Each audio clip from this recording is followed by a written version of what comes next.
வணக்கம் நண்பர்களே. இன்னைக்கு வனமும் வானமும் பகுதியில் ஒரு வித்தியாசமான விலங்கை பற்றி தான் பார்க்க போகிறோம்.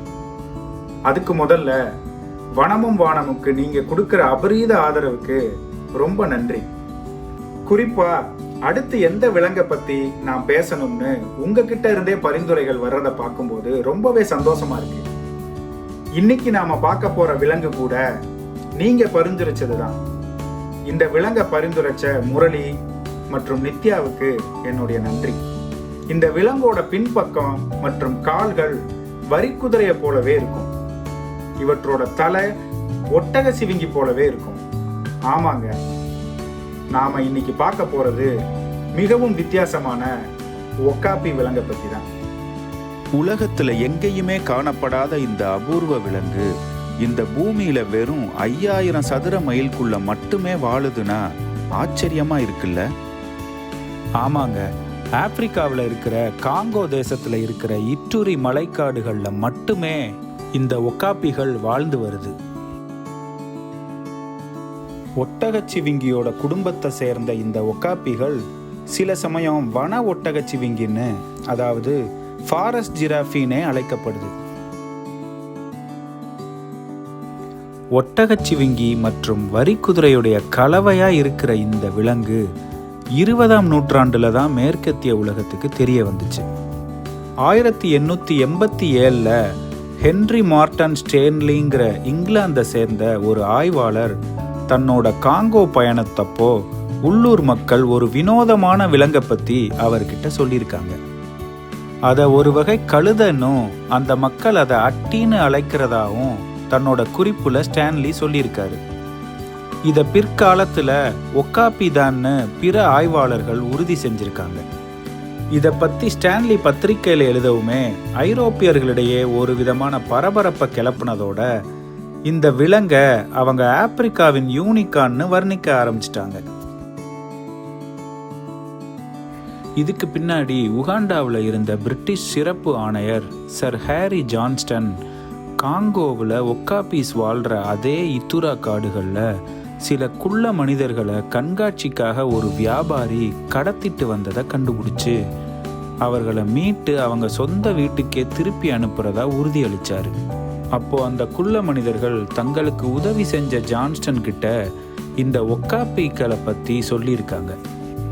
ஏற்கனவே ஸ்டான்லியோட புத்தகத்தை படிச்சிருந்த ஜான்ஸ்டனுக்கு இந்த ஆப்பிரிக்கன் யூனிகானை பற்றி நிறைய தெரிஞ்சுக்கிறணும்னு பெரிய ஆர்வம் வந்துருச்சு. அவரை அழைச்சிட்டு போன குள்ள மனிதர்கள் அந்த விலங்கோட கால் தடத்தை காட்டினாங்க.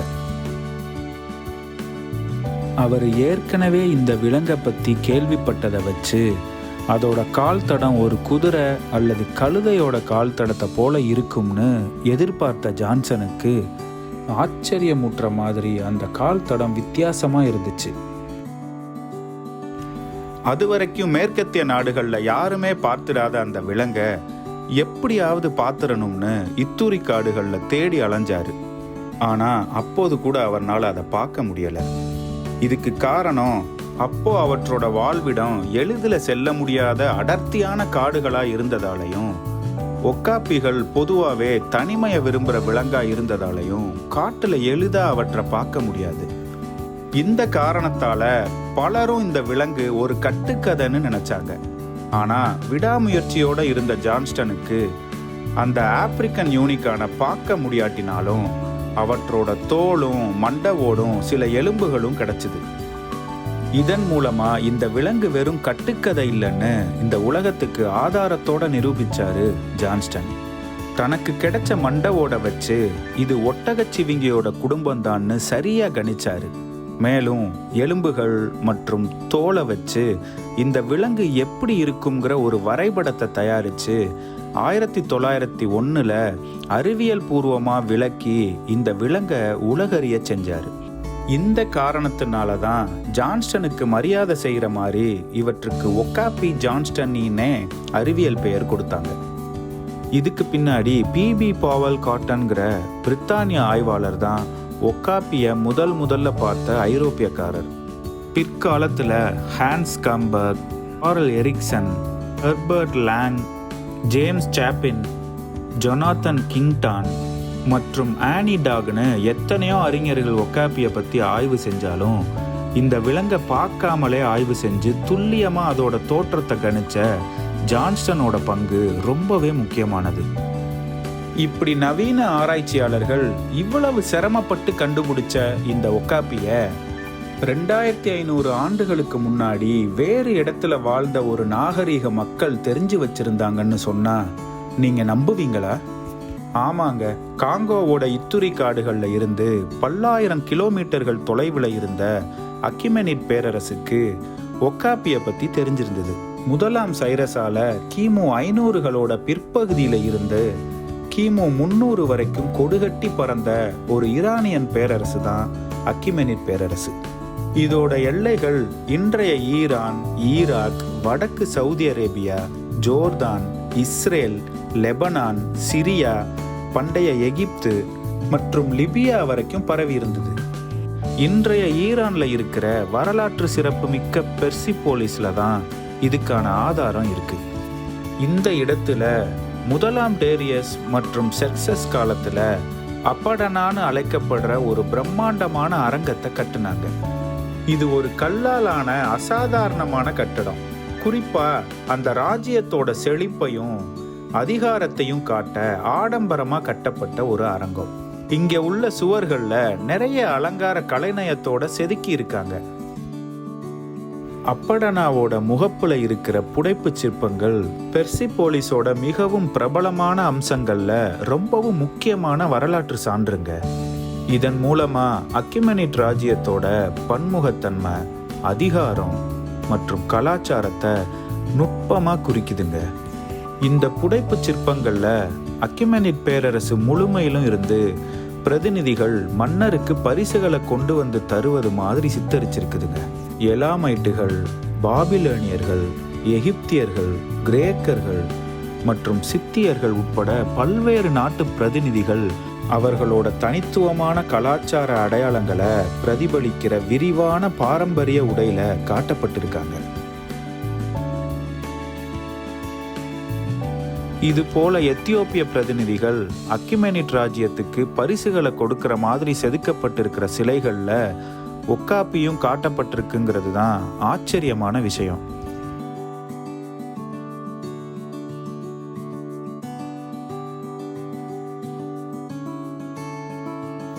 ஒட்டகச்சிவிங்கி குடும்பமா இருந்தாலும் ஒக்காப்பிகள் ரொம்பவே சின்னதுங்க. இவை சுமார் 4 முதல் 5 அடி வரை உயரமும் 180 முதல் 300 கிலோ வரை எடையும் இருக்கு. ஒட்டகச்சிவிங்கி போலவே ஒக்காப்பிகளும் தாவர உண்ணிதாங்க. இவை இலைகள், மொட்டுகள், காளான்கள், பழங்கள் மற்றும் கனிமங்கள் நிறைஞ்ச களிமண்ணை கூட சாப்பிடுது.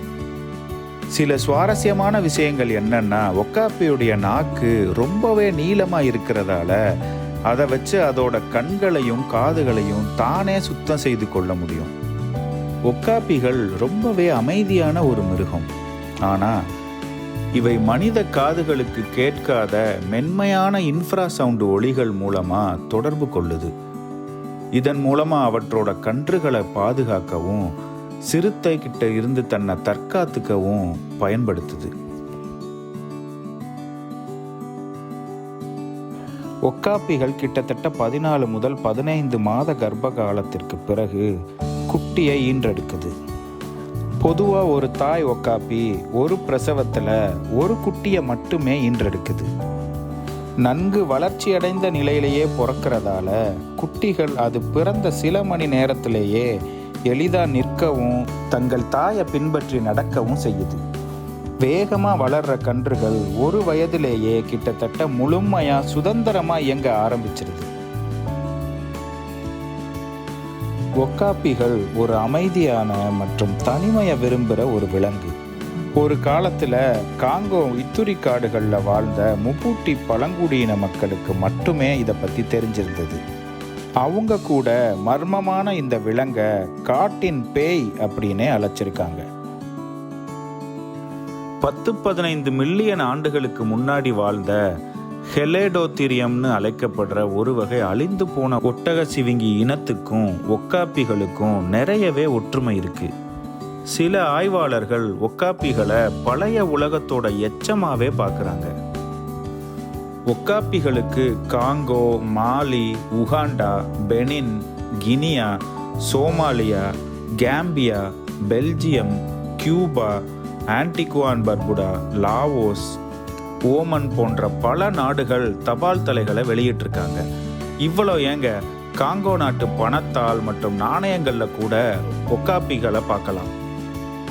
துரதிர்ஷ்டவசமா இந்த அருமையான உயிரினம் இன்னைக்கு நிறைய சவால்களை சந்திக்குதுங்க.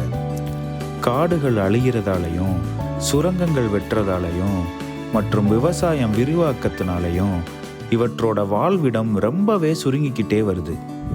கடந்த 25 ஆண்டுகளில் ஒக்காப்பிகளுடைய எண்ணிக்கை 50% கீழே குறைஞ்சிருச்சுங்கிறது ரொம்பவே அதிர்ச்சியூட்டுற விஷயங்க. இன்னைக்கு இத்துரி காடுகளில் வெறும் 5000க்கும் குறைவான ஒக்காப்பிகள் மட்டுமே மீதம் இருக்குதுன்னு ஆய்வுகள் சொல்லுதுங்க.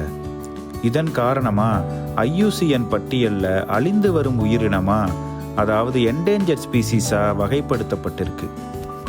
ஒக்காப்பி வெறும் ஒரு விலங்கா? இல்லைங்க, அதை விட அதிகம். ஒரு ஆப்பிரிக்க வன சுற்றுச்சூழல் அமைப்பில் ஒரு முக்கியமான ஒன்றுங்க.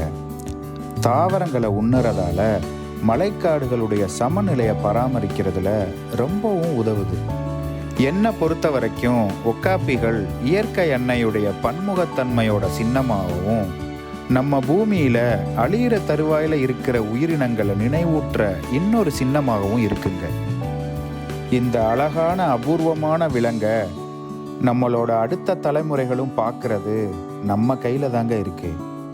இந்த வீடியோவை உங்கள் நண்பர்கள் மற்றும் உறவினர்களுக்கு பகிருங்க. மீண்டும் வனமும் வானமும் பகுதியில் வேறு ஒரு சுவாரஸ்யமான உயிரினத்தோட உங்களை சந்திக்கிறேன்.